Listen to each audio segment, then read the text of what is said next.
What's going on, everyone? Todd from PlaidAF, and this arrived from Unplugged Performance.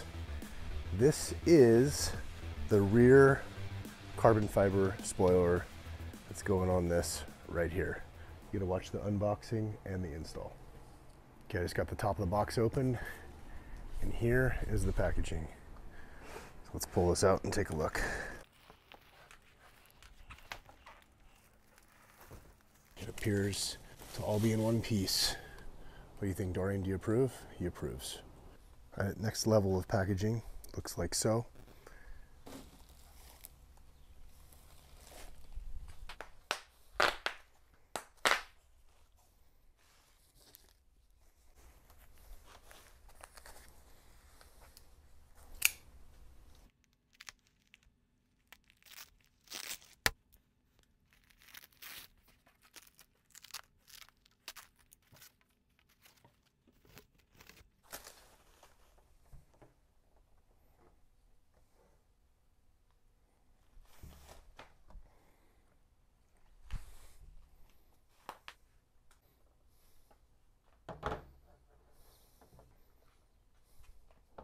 Well, it looks like next step is I gotta clean my car. It is dirty back here. I gotta pull off this guy, and then we gotta prep the surface for this to attach. Looks like 3M tape on two surfaces. Let's see how it goes. A side note, I'm not doing this just for aesthetics. I think it does look cooler, but I'm doing this because I'm hoping it does produce a little bit more downforce on the back, and I didn't want to go with a massive rear wing. So this is about as aggressive as I want to go. We will be doing some front end aero as well, and we'll have a future video on that. Just a quick side note, we don't do this just for the looks of it or to say we have a track ready car, but if you've seen some of our other videos, you see that we actually go race on the track. So these are Nangang AR1s on signature 20 by 11. These are 305 30 20s, super soft and sticky. These were great. This is my third set of these from Idaho out to Utah. And here's a handful of the track events we've done with NASA. I'm missing a few on here. I think we've done 7 events with them as of now. So at this point in time, after tracking the car multiple times, done full rear suspension, front carbon ceramic brakes, some upgrades to the rear brakes, the stainless steel lines, Unplugged Performance brakes, that is, rear adjustable sway bar, full rear adjustable suspension, front upper control arm adjustable that you can go up to negative, well, how have I said it, where I go to -3 degrees of camber when I get ready for the track. I run -1 on the street. I have my wheels from Signature. I have my street wheels from Signature. And then now we're going to start doing a little bit of aero to see if that gives more of an edge on the track to increase the times, make the car feel more planted. There's not really much else, anything you're going to do to make this car faster, so you make it more stable. So I took a hairdryer. I got the corner here started, was able to pry that up, and then I took a little pocket knife actually, and I just started cutting very gently some of that foam. And now I'm just applying some constant pressure, and it's coming away, and you can see the sludge and dirt that accumulates under there. So I'm going to keep working this across to get this stock little aesthetic spoiler off, to put the larger spoiler that hopefully has some great function on the track, that one, on.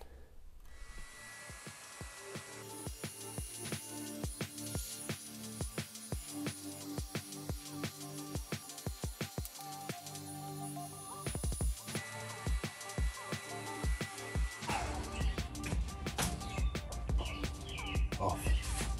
This is what it looks like without the spoiler. A sad sight. So I'm gonna work pulling this off. We'll see how easy it comes off. I don't know if I'm gonna take it off and make it perfect, because this is going to be covering it over there and you'll never see it anyway. But my OCD is gonna kick in, and I'm gonna wanna get this off as much as possible. Okay, here's an update with what's happened. I've gotten the majority of this off. I think it's good enough now to put this over. Okay, my OCD is settled that I'm okay if there's just a little bit of residue on here. I can't find this goop stuff that I usually use to take this stuff off. That's why I'm struggling with it. I took the Tesla logo off. The way that I did this, I had a hair dryer And then I actually took a knife and I would peel this up with my fingernail. I couldn't show you on the video because I was doing this with both my hands and I don't have a tripod with me. So I was peeling this up, and then I would just very carefully take the knife and stay close to that emblem and kind of just barely touch it, and it would come away slowly. And I did that so I wouldn't break the emblem and I wouldn't scratch my car. So now it's off, and I have a 50-50 isopropyl alcohol and water mixture. I'm gonna wipe everything down with that, and then we're going to place this guy and get it centered and then slowly adhere it in place and on. All right, next step, some isopropyl alcohol, and I'm just going to wipe this down so this is nice and clean. And this is diluted again with water. Okay, and I'm not gonna let this just hang out on here. I'm going to wipe this off with water as well.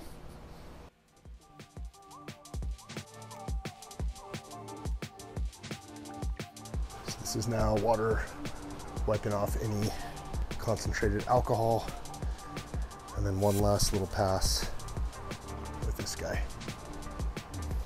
All right, let that dry. Let's mock up and see where this sits.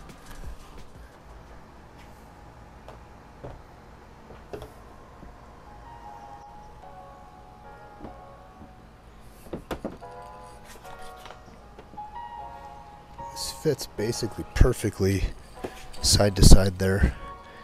I'm just seeing where it hangs over the light. I mean, we can get really precise with this, but that's where it's going to set up. All right, it's all dry. Let's take these off.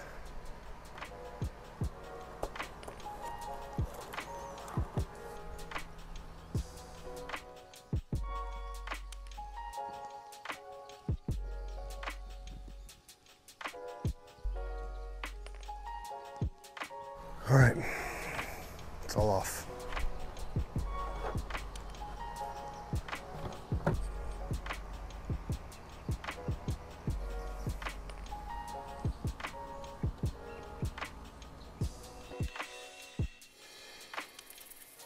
This thing is sticky.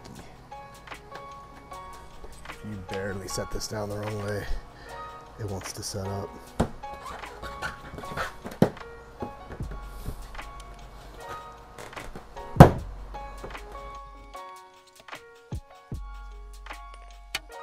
Try this again.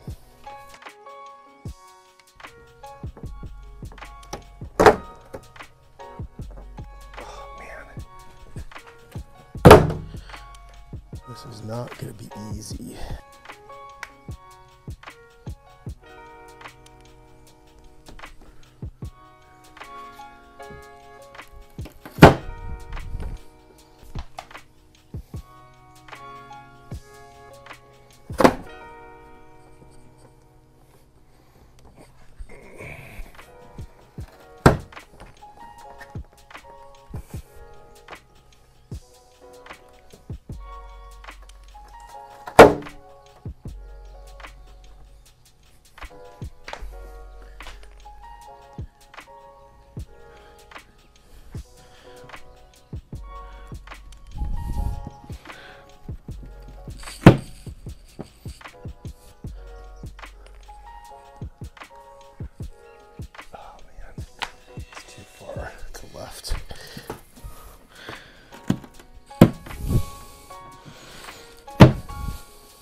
Okay, so I think I have a method. So you basically center it. Just super hard to do. Try to center it on the S. It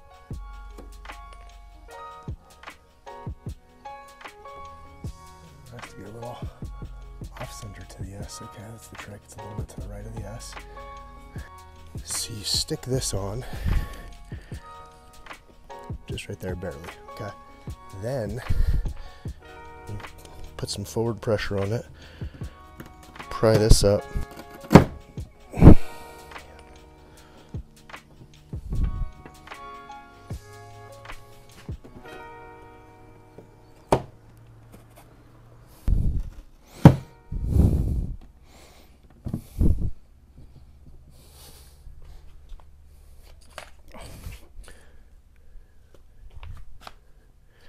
Okay, I think it's as good as it's gonna get. It's just pretty good. I think it's even. All right, now we're gonna put pressure on it for about 60 seconds. So I'm gonna push through here.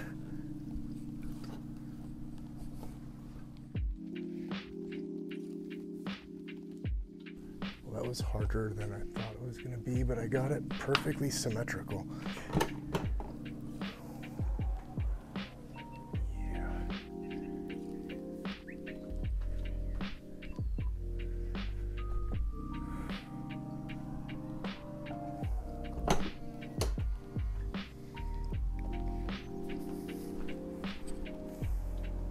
Now I gotta put something here like a weight for several hours. So let's do like this. So what is a weight I can use? This is pretty heavy. This is impact driver.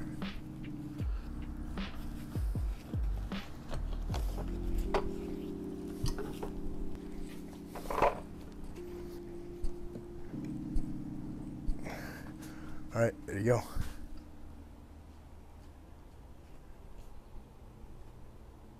So this is the before and the after.